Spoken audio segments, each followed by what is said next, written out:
This is Julia Gleich. And that's Jason Andrew.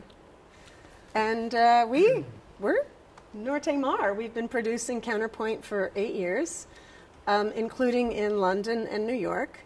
Counterpoint is a performance series that brings together a visual artist and a choreographer. Both of them are women. In most cases, the choreographer and the visual artist have never met. So we put them together in a very tight, condensed time period to present whatever they made. There are two things that compel me to continue to produce this. The first one is women making work for point.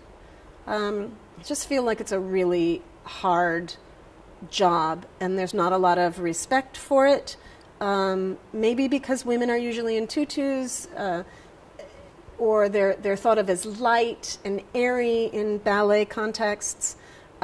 Sure, that's changing. I hope we've contributed to that. We've been doing this long enough. But then the other part of it is, how often do you really get to collaborate in a really, in a way that is very equal, or it attempts to be very equal, and that you're not picking out decoration to make your dance look pretty, but in fact you're being exposed to other ideas, other artistic ideas. And I also like that people who are not necessarily dance people really enjoy the program.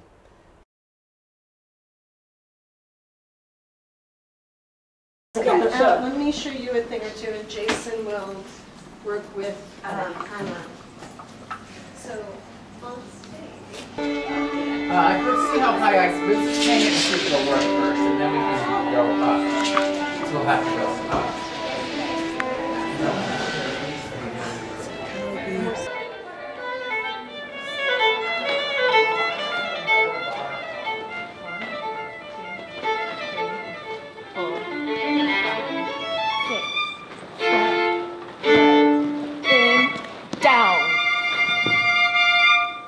This piece was made for this particular event for Counterpoint. We really got that opportunity, and I was like, we had an improvised section in the Sisters of Elba Hill where Anna and Melissa, the dancer, improvised together, and choreographically it was really interesting to me.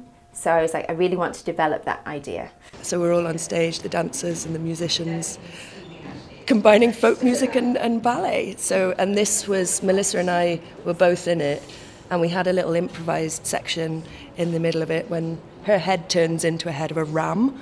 And it kind of worked. So Debbie asked us if we fancied doing something more. And then we did. And we got together in the studio at Rombear one day and just went, where do we start? What are our ideas? And I was like, well, there's this little walking tune from Scotland, where they walk the wall, and played it. And then they just, started from there. So the story is based on the traditions of walking cloth, which is how they make tweed and tartan. It's not very pleasant, actually, so it's about how they used to use sheep's urine to sort of fast the colours. Scottish Highlands, to prepare the wool, you would soak it in urine, and then they kind of push it and pull it against a table or a surface, and it's a rhythmical process and it's boring. So when the women did it, they would sit around tables and like go very rhythmic, and they'd sing songs while they did it. So like the tune that we use is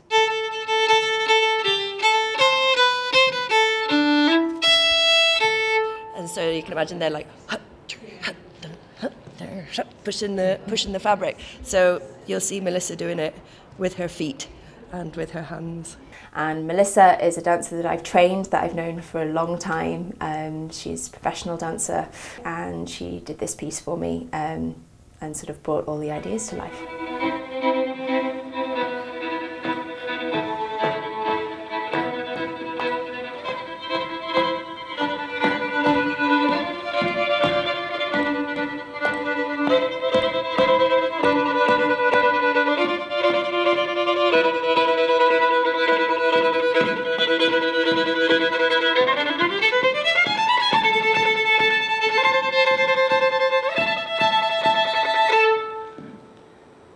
The original idea was seeing those two artists move together, so seeing a violinist move in space with a dancer is really interesting, and they respond to the sounds and the way each one of them moves. And Anna is a really physical player, very visual in the way that she moves, as well as a beautiful musician.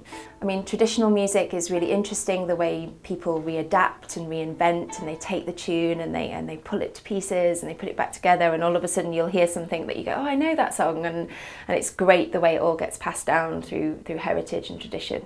And there's something about ballet with regards to that as well, the rich history of that and how it got passed down, and the fairy stories, and that's why we started looking at narrative works from the folk tradition. There's a section in this particular piece that's really rhythmically footwork wise, and in point shoes you can hear those rhythms really easily. So I tried to play around with those textures, and the costumes that they have reminiscence of the kilt, and the painting on them, the beautiful lines, so you can see the tartans, there's thistles on there, and then really bold colours that Anna used, which are just really vibrant and capture sort of the different rhythms and the different melodies, I think, in the music.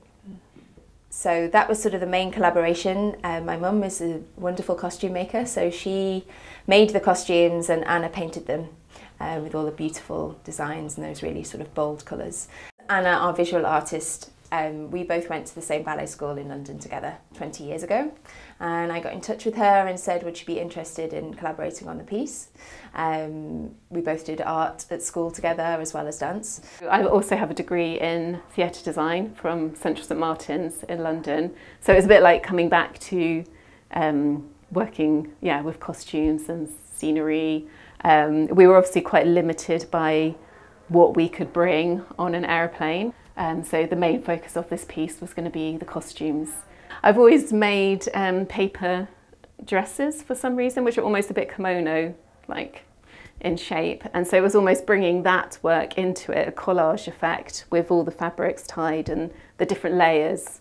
Because it's a layered effect costume, we can just sort of build it up. And I have lots of painted spare cloths that we're going to sort of add to it and to the hair. It's been really a joyful experience working with everyone, and everyone putting ideas into the pot, and it's all, I think it looks nice. Yeah, but you do.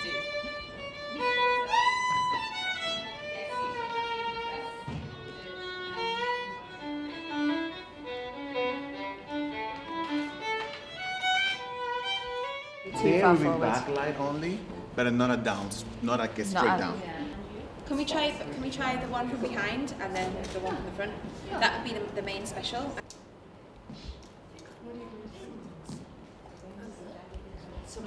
Just so it doesn't do this.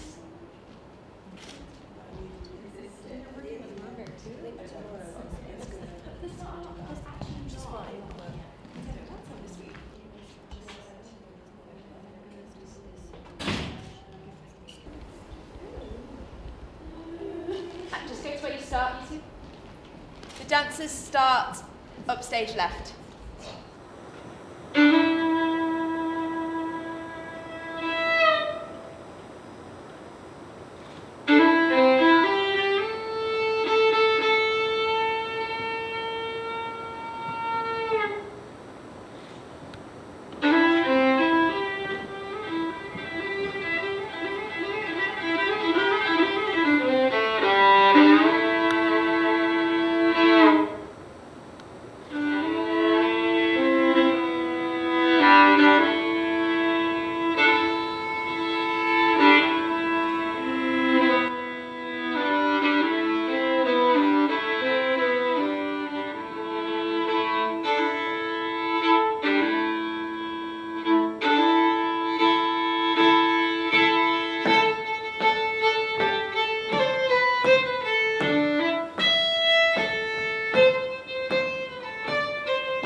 Are you on the fabric at the same time? No. Okay. what if she, when, Cool. well, To offer but I was, tension. I don't, can I stand on it? Yeah. So, you know, you're going like this, what if you're going like, what if the step is like that? And then you're like, you get this kind of odd activation of this lifeline tied between you. Do you know the next bit? We need it later on. And then pull it back out. That's why I said it was a stretch. No, it's I said it was a stretch. But we have to try it.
Thank you.